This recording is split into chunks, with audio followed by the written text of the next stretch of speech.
திருவருள் சக்தி டிவி வாழ்க்கையை வளமாக்கும் களம். பெருமாள் வழிபாட்டிற்கு உகந்த மாதம் என்று சொல்லப்படுகிறது இந்த புரட்டாசி மாதம். அதாவது தமிழ் மாதங்களில் சிறப்பு வாய்ந்த புண்ணியம் தரும் மாதங்களில் ஒன்று புரட்டாசி மாதம் என்று சொல்லப்படுகிறது. பொதுவாக ஒரு மாதத்தில் ஏதாவது ஒரு நட்சத்திரம், திதி, கிழமை ஆகியவைதான் சிறப்பானதாக இருக்கும். ஆனால் மாதத்தின் அனைத்து நாட்களுமே சிறப்பு பெற்று புண்ணிய பலன்களை தரும் மாதங்களில் ஒன்றாக இந்த புண்ணிய மாதம் திகழ்கிறது. சூரிய பகவான் கன்னி ராசியில் பயணிக்கும் மாதமான புரட்டாசி மாதத்தின் முதல் நாள் துவங்கி கடைசி நாள் வரை எந்த நாளில் நாம் என்ன செய்தாலும் அதற்கு ஒரே மாதிரியான பலன் கிடைக்கும். புரட்டாசி பெருமாளுக்குரிய மாதமாகும். இந்த மாதம் முழுவதும் பெருமாளை நினைத்து விரதம் இருக்க முடியாதவர்கள் கூட புரட்டாசியில் வரும் சனிக்கிழமைகளில் விரதமிருந்து பெருமாளை நினைத்து மனதார வழிபாடு செய்தால் ஏகாதசி விரதம் இருந்து வழிபட்ட புண்ணியமும் புரட்டாசி மாதம் முழுவதும் விரதமிருந்த பலனும் கிடைத்துவிடும். புரட்டாசி மாதத்தில் திருப்பதி உள்ளிட்ட பெருமாள் கோவில்களில் பிரம்மோற்சவம் நடத்தப்படுவது வழக்கம். தெய்வங்கள் பெருமாளை வழிபட பூமிக்கு வரும் புரட்டாசி மாத சனிக்கிழமையில் பெருமாளுக்கு மாவிளக்கு ஏற்றி வழிபடுவது மிகவும் சிறப்பானதாகும்.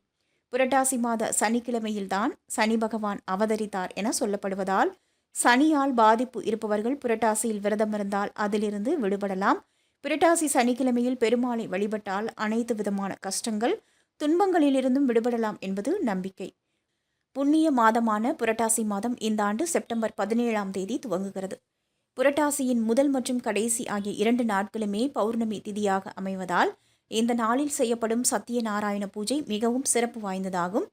செப்டம்பர் 17ஆம் தேதி துவங்கி அக்டோபர் 17ஆம் தேதி வரை அமைந்துள்ள புரட்டாசி மாதம் பல சிறப்புகளை உள்ளடக்கியதாக உள்ளது. புரட்டாசி மாதத்தின் முதல் சனிக்கிழமையில் சங்கடஹர சதுர்த்தியும், 2வது சனிக்கிழமையில் ஏகாதசியும், கடைசி சனிக்கிழமையில் திருவோண விரதம், விஜயதசமி ஆகியவையும் அதற்கு அடுத்த நாளே ஏகாதசியும் வருவதாக அமைந்துள்ளது. அக்டோபர் 2ஆம் தேதியான புதன்கிழமை மகாலய அமாவாசையும் 2 பௌர்ணமிகளும் புரட்டாசி மாதத்தில் வருவது மிகவும் சிறப்பு வாய்ந்ததாகும்.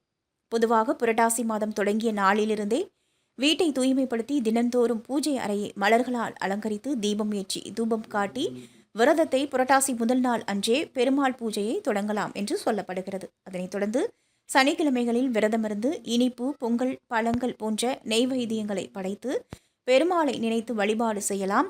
மேலும் அருகில் உள்ள பெருமாள் கோவிலுக்கும் சென்று வழிபட்டு விரதத்தை நிறைவு செய்யலாம் என்றும் கோவில் குருக்கள் தெரிவிக்கின்றனர். திருவருள் சக்தி டிவியை லைக் பண்ணுங்க, சப்ஸ்கிரைப் அண்ட் பெல் பட்டனை கிளிக் பண்ணுங்க.